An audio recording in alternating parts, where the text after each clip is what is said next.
inteligência artificial na medicina, tá bom? Bem, eu fui apresentado já, aqui vocês têm o meu currículo, eu com muito orgulho sou professor adjunto de Informática e Saúde da Escola Baiana de Medicina e Saúde Pública, e sou membro eleito da International Academy of Health Sciences, da American College of Medical Informatics. Então, aqui a gente tem visto ultimamente, né, um grande propaganda, hype, publicações sobre inteligência artificial na área de saúde. E aqui se discute muito quais seriam os desafios e quais seriam os problemas que a gente enfrenta e vai enfrentar em aplicar mais a inteligência artificial na medicina. Existe muita gente que está tentando fazer isso, e isso aqui é que nem sexo entre adolescentes, né? Todo mundo fala que faz, mas não faz e não sabe nem como fazer.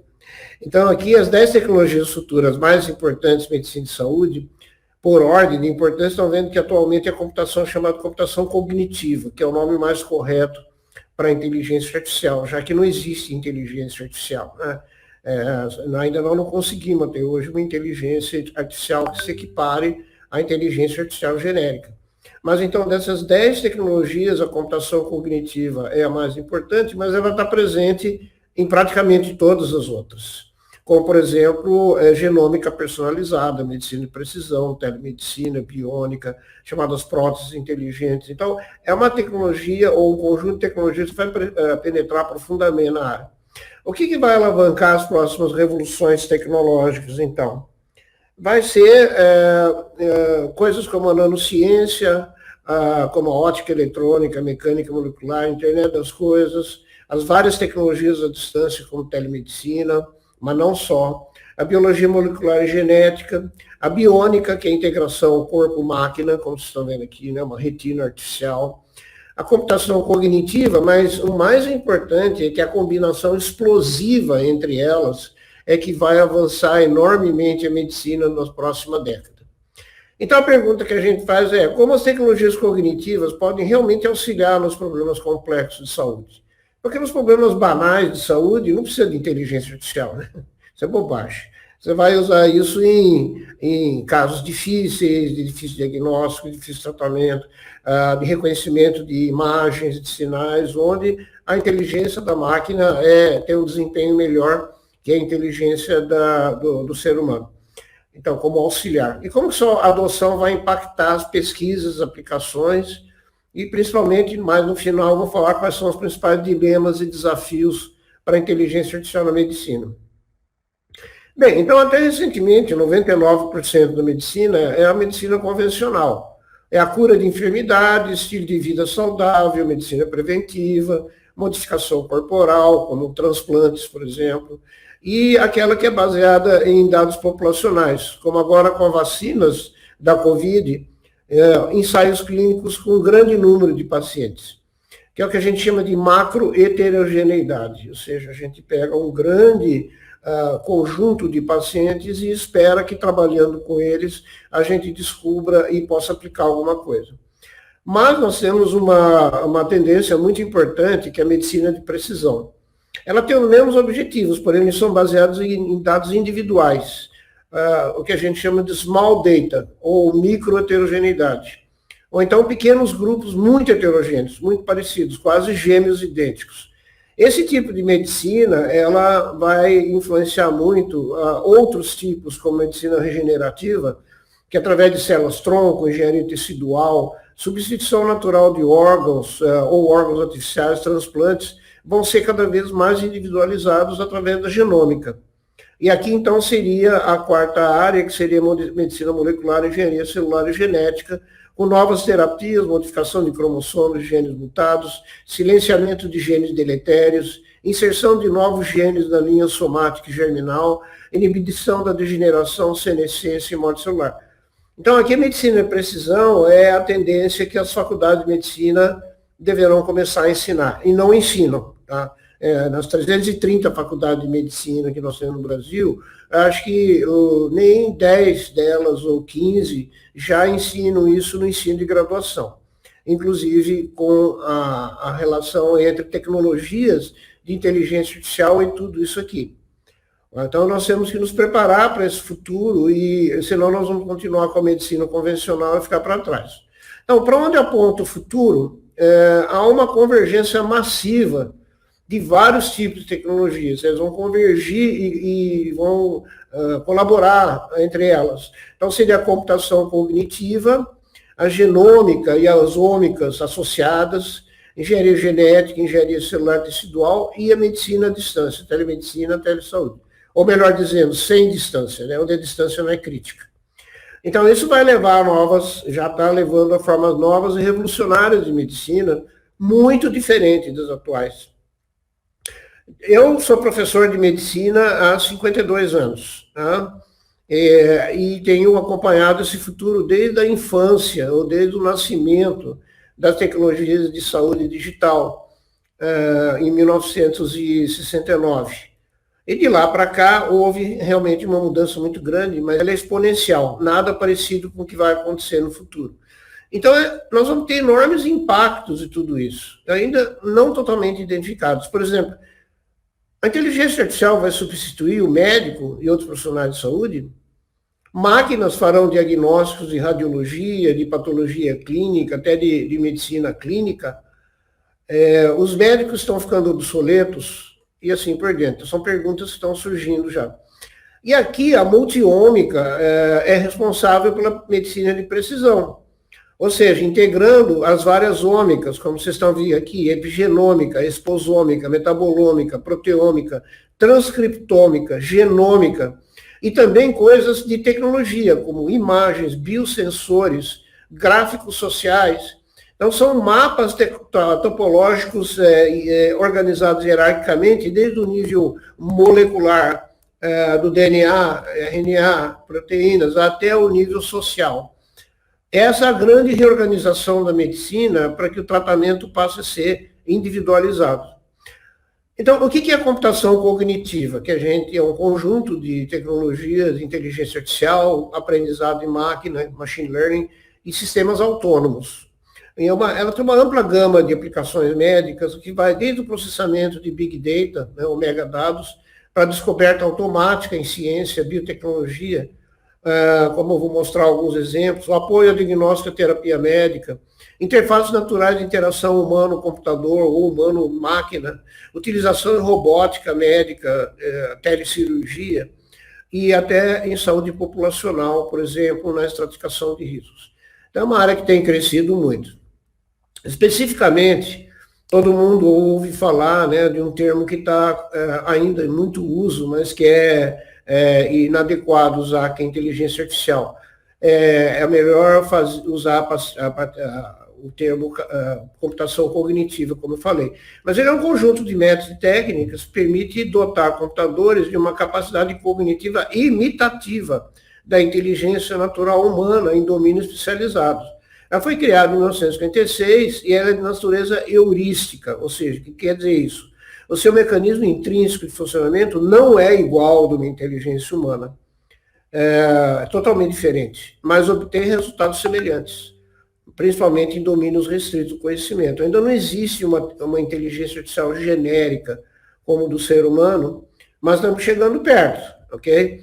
Então, o que é a inteligência humana genérica? Seria a capacidade de interagir com o mundo real, como perceber, entender, agir, comunicar-se, raciocínio e planejamento, modelagem do mundo externo, resolução de problemas, capacidade de tratar problemas novos e imprevistos, capacidade contínua de aprendizado e adaptação e formação de um conjunto coerente e crescente de conhecimentos. Somos nós. Somos nós. Existe algum programa capaz de fazer isso? Não, não existe. Então, a gente tem inteligência artificial voltada a aspectos cognitivos mais restritos. Por exemplo, a Laura, que é um software que foi desenvolvido no Rio Grande do Sul, que é capaz de diagnosticar e indicar o tratamento de sepse. Então, esse sistema funciona só em sepse. Se você perguntar alguma coisa de tireoide para ele, não sabe nada. Tá? Vai precisar de outro programa só sobre tireoide. Então, essa é uma dificuldade. Eles são chamados de sistemas especialistas, porque são programas de computador desenhados para atuar como um especialista humano em um domínio particular ou área de atuação. Por exemplo, um sistema de muito sucesso que diagnostica glaucoma. se é de ângulo aberto, ângulo fechado, e propõe tratamentos para os vários tipos de glaucoma. Então, eles funcionam como intermediários entre o especialista humano, que transmite seu conhecimento ao sistema, e o usuário que utiliza para resolver um problema com a eficácia igual ou superior ao de um especialista. Eu já desenvolvi vários sistemas desse tipo em várias áreas da medicina, com os meus estudantes de mestrado e doutorado. Então, o sistema especialista usa para isso um conhecimento que foi fornecido por um especialista ou mais de um especialista humano. E ele tem alguns métodos que utilizam essa base de conhecimento e um software, um algoritmo, que é um motor de inferência, que faz indução, dedução, etc.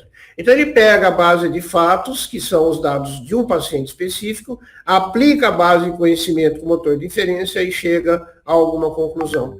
Inclusive, esses sistemas, eles têm uma propriedade interessante, que eles são capazes de justificar a sua própria linha de raciocínio de forma inteligível pelo usuário. Aqui um exemplo desse sistema é o Isabel Healthcare, que é um sistema genérico que é capaz de diagnosticar doenças complexas, principalmente doenças pediátricas, e que vocês podem, inclusive, experimentar, tem no App Store, vocês podem experimentar por 15 dias para ver como que ele pode fazer diagnóstico diferencial de vários tipos de doenças. Tem cerca de 5.000 doenças que ele pode fazer diagnóstico diferencial no ponto de cuidado, quer dizer, na hora que o médico está atendendo o paciente. Então, ele também serve como uma ferramenta poderosa de aprendizado na medicina, né? Então, nós temos hoje muitas e muitas aplicações de inteligência artificial em medicina, que vão desde o processamento de sinais e imagens, a descoberta, como essa aqui, descoberta de um antibiótico novo, o uso na emergência, o uso na cirurgia, e até o uso pelos próprios pacientes, né? Uma das principais áreas de foco hoje da inteligência artificial chama-se machine learning em inglês, ou aprendizado de máquina. São tecnologias que dão ao computador a habilidade de aprender sem que eles sejam explicitamente programados. Já trabalha com raciocínio indutivo, ou seja, descoberta sistemática de relações entre variáveis. Existe uma variedade de tarefas computacionais onde você não dá para desenvolver algoritmos como o que eu acabei de mostrar, né, de sistemas especialistas. Então, exemplo, reconhecimento de caracteres óticos, processamento de linguagem natural, de fala escrita, visão computacional, prognósticos médicos, etc. E a aprendizagem de máquina usa várias metodologias, como estatística multivariada, aglomeração, redes probabilísticas, aprendizado por reforçamento, algoritmos genéticos e redes neurais. A minha especialidade é redes neurais, basicamente, né? Então, essas redes neurais artificiais, elas são redes formadas por unidades elementares de processamento, são chamados neurodos ou nodos, que vocês estão vendo aqui, né? Exatamente como uma rede neural natural. E ele funciona como uma caixa preta, ou seja, você apresenta os dados de entrada aqui, essa rede neural aprende a relacionar os dados de entrada com os dados de saída, por exemplo, sinais e sintomas aqui, e aqui na saída, diagnósticos possíveis, né, ou reconhecimento de imagem. Então, você tem entrada, saída e o que são chamadas de camadas ocultas, que em Deep Learning são redes neurais complexas, com muitas camadas intermediárias. Então, eles são capazes de tarefas absolutamente impressionantes de reconhecimento de padrões e de diagnóstico que superam muitas vezes a dos médicos. Um exemplo de aplicação dessas redes neurais profundas eu desenvolvi em 1994, o prognóstico de mortalidade em miocardiopatia dilatada a partir de 30 dados de entrada, inclusive, como vocês estão vendo aqui, de ultrassom bidimensional e ultrassom Doppler, né, que seria uma forma de você avaliar a função cardíaca. A taxa de acurácia do médico usando esses dados de entrada é de 71%. E a taxa acurada da rede neural foi de 95%. Veja só, em 95 casos, somente 2 falsos negativos e 3 falsos positivos. Um sistema baseado em regras, como o centro especialista, acertava somente 50%. Então, aqui, se vocês quiserem ler, esse trabalho aqui no Journal American College of Cardiology, que foi eleito em 1996 como o melhor trabalho de aplicação de inteligência artificial, Isso foi há quase 30 anos, né, pessoal? Então, quando fica todo mundo falando que inteligência artificial é inovação, né, não é não, tá? Esse negócio existe há pelo menos 40 anos já sendo desenvolvido. Só que, o que aconteceu, que a gente chama dos invernos da inteligência artificial? Mais de 90% dos sistemas especialistas envolvidos em medicina nunca foram utilizados na prática clínica. Essa área passa por ciclos de altos e baixos que a gente que a gente chama de invernos, né? Promessas não cumpridas, rejeição pelos usuários e tudo que foi desenvolvido não é mais usado. Então, vocês estão vendo aqui, teve o primeiro inverno da inteligência artificial, foi em 1973. Em 1980, ela sofreu, graças à computação mais sofisticada, um enorme crescimento, mas decepcionou de novo, deixou de ser usada. Então, em 1988, a gente teve um segundo inverno nuclear. E aqui em 2012, a partir da revolução do Deep Learning, do aprendizado profundo, a gente está vivendo um novo crescimento espontâneo e exponencial. Né? Então, 2019, 2020, 2021, a gente está vendo isso. Será que essa onda essa nova onda também vai ser diferente? Ou ela vai passar por um novo inverno? Né? Não sabemos ainda. Então, quais são os fatores de baixa utilização? E aqui são já falando os desafios do título da minha apresentação. Primeiro, você tem um número gigantesco de sistemas especializados em domínios muito restritos. Aquela IA genérica não funciona bem em medicina. Existe um desconhecimento por parte dos usuários, porque não há uma logística boa de distribuição e utilização. Então, o desenvolvimento é difícil, incompleto, e o problema não é desenvolvê-los, é mantê-los atualizados, que a gente chama de governança.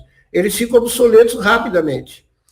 Um outro fator que eu julgo que é o mais importante de todos, eles não se encaixam bem no fluxo de trabalho do médico. Dá muito trabalho. Tem que entrar os dados tudo de novo. Você entra no prontuário e depois tem que entrar no programa. Ele não se integra ao prontuário eletrônico, a grande maioria, e então o uso dele não é prático no dia a dia da medicina. Então, a maioria hoje não é embutida também em dispositivos médicos. E, finalmente, a gente tem alguns problemas éticos e de responsabilidade profissional. O que acontece, por exemplo, se o programa de inteligência artificial errar o diagnóstico? De quem que é a responsabilidade? Isso ainda não foi bem definido. Exemplo de alguns sistemas que funcionam. Todo mundo faz hemograma, né? Hoje em dia, você faz o hemograma em 5 minutos.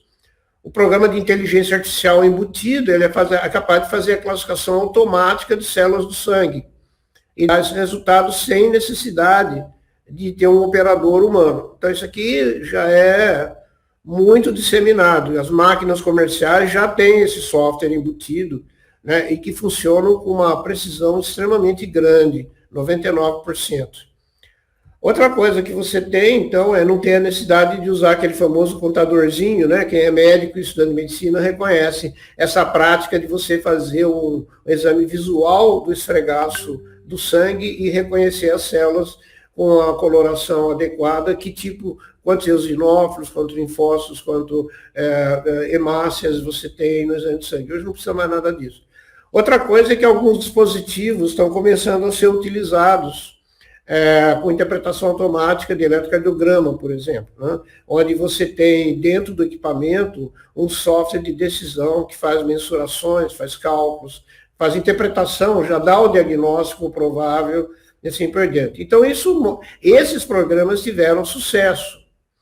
Agora, na consulta médica, quer dizer, no ponto de assistência clínica, você tem muitas necessidades, porque 22% do tempo do médico na consulta são gastos no diagnóstico do caso, 26% desses casos precisam de uma consulta a informações externas, que geralmente não estão disponíveis para o médico, 10% do tempo ele planeja conduta, 14% do tempo são gastos explicando e orientando ao paciente. Então, no total, 41% dos casos clínicos precisam de uma consulta a informações externas, principalmente se ele for complexo, mais complexo, né, mais difícil. E discentes, alunos, né, e profissionais de informação, como residente, normalmente eles necessitam mais vezes de apoio à informação e à decisão. Então, aqui que a inteligência artificial realmente pode ser de grande apoio, que são chamados sistemas de apoio à decisão clínica, não?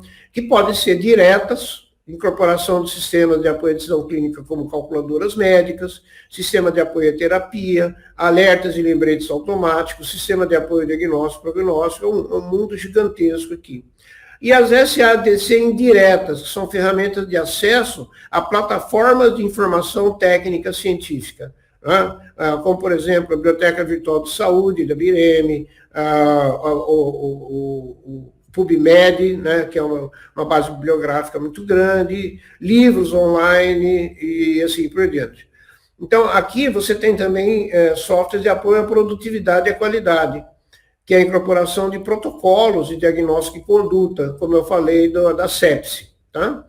Bom, então aqui o médico ou o profissional de saúde, tá? Estou falando médico geralmente, ele está usando o prontuário eletrônico do paciente e de dentro do prontuário, ele quer acessar os programas de apoio a diagnóstico e terapia que usam inteligência artificial.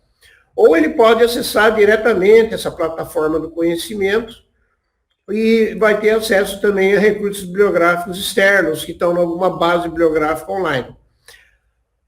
Aqui você precisa de plataforma proprietária de informação, porque você precisa de resultados rápidos e de alta qualidade de informação. Em média, numa consulta, o médico tem 4 ou 5 perguntas a serem respondidas e ele tem que acessar a resposta às perguntas online em menos de 1 minuto.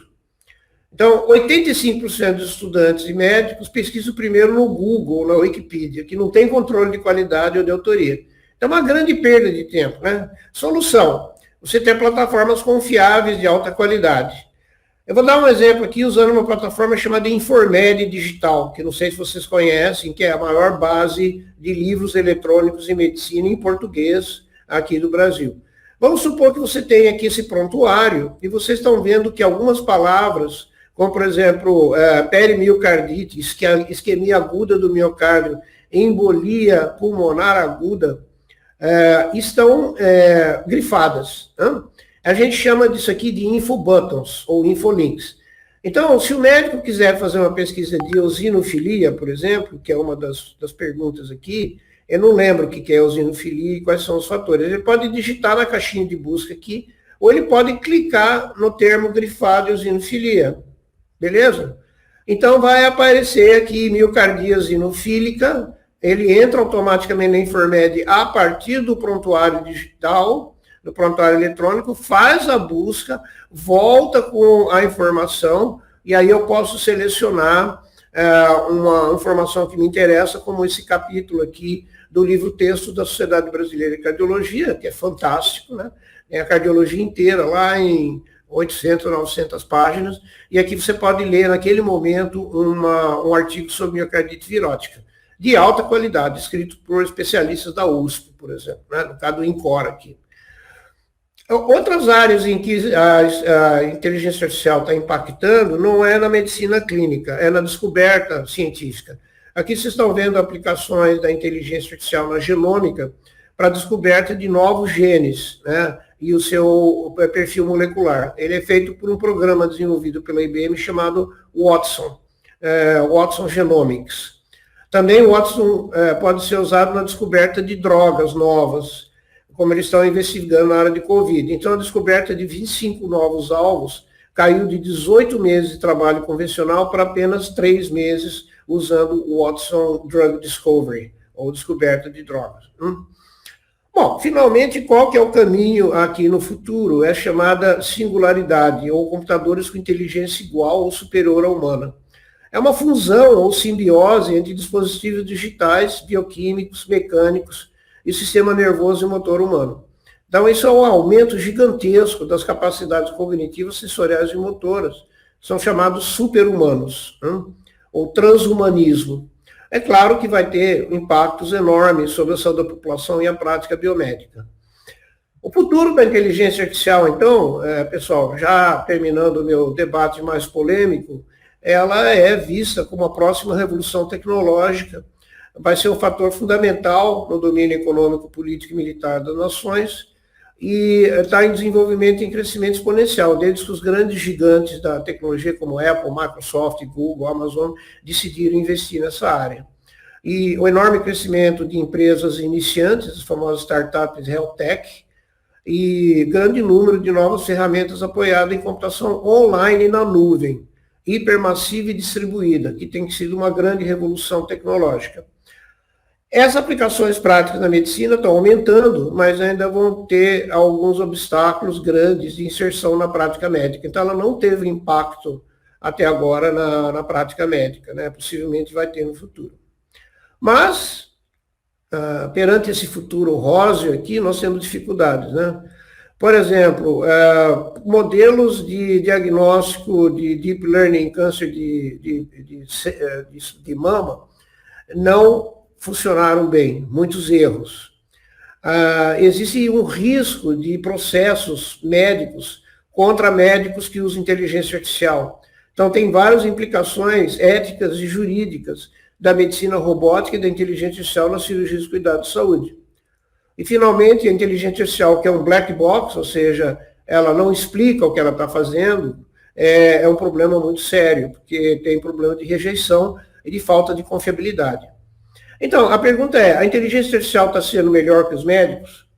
Sim, está em alguns casos específicos. Aqui vocês podem ler a minha revista, Inteligência Artificial e Medicina, na Medium, em que eu escrevi vários artigos sobre esse tema. Aplicações da inteligência artificial na radiologia, será que vai substituir os radiologistas no futuro? A inteligência artificial vai substituir os médicos? Então, se vocês têm dúvidas a respeito, leiam isso. Inclusive, tem entrevistas minhas, e que tem uma frase muito interessante. Se o médico pode ser substituído por um computador, deveria ser. E a inteligência artificial não substituirá médicos. Entretanto, médicos que não usarem inteligência artificial serão substituídos por aqueles que não usam. Porque a inteligência artificial vai ser uma poderosa ferramenta que vai amparar melhores diagnósticos, melhores prognósticos, melhores terapias, etc. E ela vai ser de uso quase que obrigatório, né? Mas a IA na medicina é um bom futuro ou ela vai ser abusada?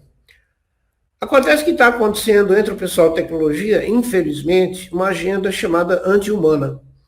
Que esse artigo aqui que explica isso. Estamos incorporando algumas noções muito antigas e depreciativas sobre os seres humanos e seu lugar na escala natural da nossa futura infraestrutura tecnológica. O ser humano é visto como falho, né? Como muito, tendo uma tendência muito grande a erro.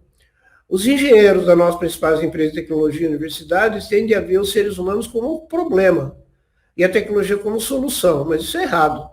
Quando eles não estão desenvolvendo interface para nos controlar, estão construindo inteligência para nos substituir. Daí vocês verem a origem da resistência dos profissionais de saúde, a tal da disrupção. Disrupção quer dizer destruição do antigo pela substituição pelo novo. Quer dizer fratura. Você quer ser disruptido? Não, né? Certo?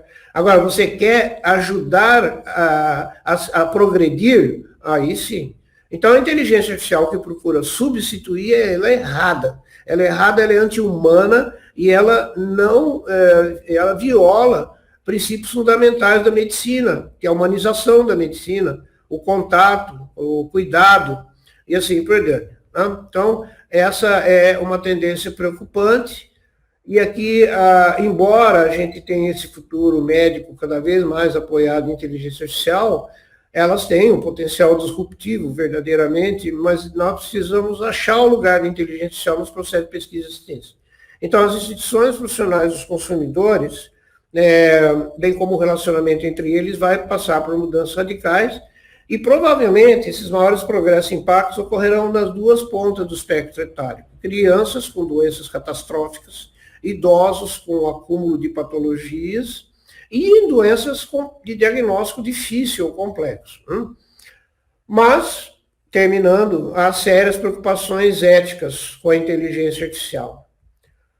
Eu sempre gosto de citar essa frase do Alan Kay, o famoso cientista norte-americano que inventou o primeiro livro eletrônico e desenvolveu a interface que hoje você tem no Macintosh, por exemplo, e no Windows. Ele diz o seguinte: a melhor maneira de predizer o futuro é inventá-lo. Então, vamos parar de tentar predizer o futuro e tentar modificar para que ele seja mais adequado para nós humanos, certo? Para não desumanizar a medicina através da tecnologia. Se vocês quiserem entrar em contato comigo, aqui estão os meus dados de WhatsApp, de correio eletrônico, e fico à disposição de todos, principalmente os estudantes que quiserem se dedicar a isso, tá? Como carreira na medicina, porque estão surgindo novas especialidades médicas baseadas em tecnologia, ok? Isso faz com que o futuro seja extremamente brilhante para quem realmente quiser se dedicar à área, porque isso já está ocorrendo. Duas coisas aqui para a gente terminar, super inspirados pelo tema. Uma se o senhor acredita que a gente está mais próximo de um novo verão ou de um novo inverno nesse tema. Eu vou dar minha opinião e aí o senhor comenta. Eu imagino que a grande diferença não está relacionada aos paradigmas, mas muito a disponibilidade de computação. Eu acho que essa foi a grande mudança. Então, hoje a gente tem computadores poderosos no bolso e antes a gente não tinha. A forma de pensar, ela está lá posta desde do paper lá do MIT que o senhor comentou. Mas fora isso, tem uma outra pergunta aqui que as tarefas repetitivas e mecânicas podem ser automatizadas e provavelmente serão substituídas por computadores. A gente da Sanar também acredita nisso. O melhor dos mundos é quando a gente usar a criatividade humana com o poder de repetir coisas da máquina. Então, retirar o robozinho do humano, não é substituí-lo, concordamos nesse ponto. Então, se puder comentar esses dois pontos, para a gente encerrar. Ok. Primeiro, esse último aí, que tem um comentário bem interessante que está escrito nos meus artigos, é o seguinte, por exemplo, radiologia, né?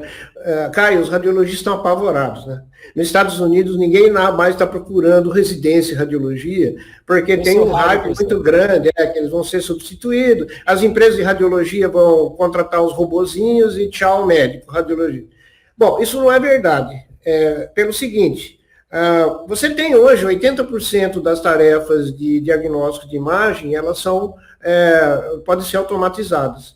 É simplesmente fazer o aprendizado de máquina, determinar se tem alguma patologia ou não, se isso é normal ou não. Você sabe que 80% dos exames feitos de imagem são normais. Tá? Então, tem inclusive muitas clínicas que usam enfermeiros treinados para fazer essa triagem, para fazer esse rastreamento. Aí, 15% são diagnósticos banais. Qualquer carinha com 3 anos de residência em radiologia faz, tá? Uma fratura. Pô, você olha lá um raio-x do crânio e tem um buraco lá, uma trinca. Banal. Só que 5% é o que eu chamo de pioral. Ou seja, são aqueles diagnósticos que o cara fala, meu Deus, o que é isso aqui? Inclusive, no meu artigo, eu dei um exemplo de 3 imagens idênticas do cérebro. Minha área é neuro, tá? Minha área original é medicina, é neuro. E o neurocirurgião vai ter que decidir o que ele vai fazer. Uma imagem é de um abscesso bacteriano no cérebro. A outra imagem é de uma metástase cerebral, e de um câncer sistêmico, e o outro é de um glioblastoma multiforme, que, como o próprio nome diz, ele tem milhares de formas diferentes, que é diagnóstico muito difícil. Se você olhar para as 3 imagens, são idênticas. O aprendizado de máquina não vai resolver isso. No máximo, ele vai indicar que tem 3 ou 4 alternativas. Aí entra o ser humano.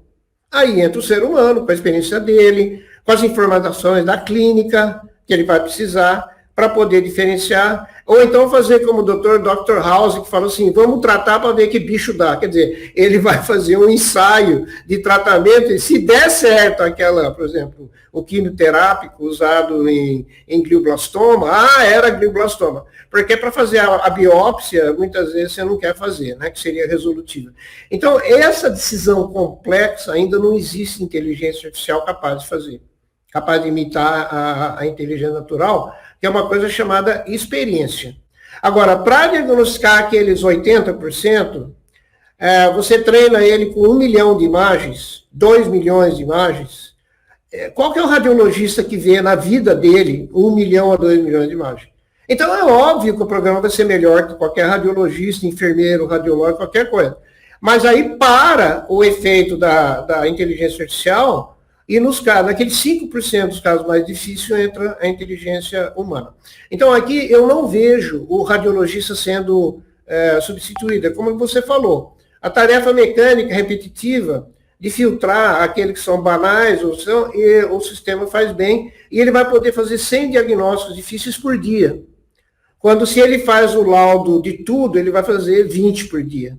Então, vai aumentar a produtividade deles, obviamente, e vai exigir que o radiologista estude mais.